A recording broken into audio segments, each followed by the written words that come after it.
এবার আমরা প্র্যাঙ্ক করতে চলেছি আমার বোনের ওপর। তো চলো ওখানের মধ্যে কোনটা বেছে নাই তো আমরা এসে গেছি। ওই দেখো আমার বোন, এবার দেখিও কোনটা চুজ করে। কি কোনটা নেবো মানে? এটা তোর সঙ্গে একটা বড় সারপ্রাইজ হয়ে চলেছে, তো এবার তোর মর্জি, তুই কি করবি? দেখুন একটা নিয়ে নে। চলো এবার দেখাও কি পেয়েছো তুমি। কাঁচা আম, এবার তোমার জন্য এটাই হতে চলেছে। এখানের মধ্যে এবার একটা আম তোমাকে পারতে হবে। তো গাইস তোমাদের দেখানো হয়নি, আমাদের গাছে অনেকগুলো আম ধরেছে। এই দেখো আমের অনেক বকুল ধরেছে।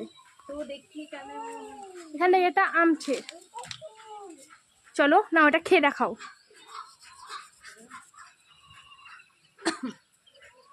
গাইস আমার আম খেতে খুব ভালো লাগে।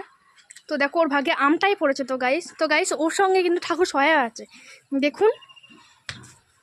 সবটা শেষ করতে হবে, নাহলে কিন্তু হবে না। তো দেখা ইনকর খেতে আছে যা খুশি। তো গাইস আমরা সবাই আম খেতে ভালোবাসি, তো কে কে আম খেতে ভালোবাসো সেটা কমেন্ট করো।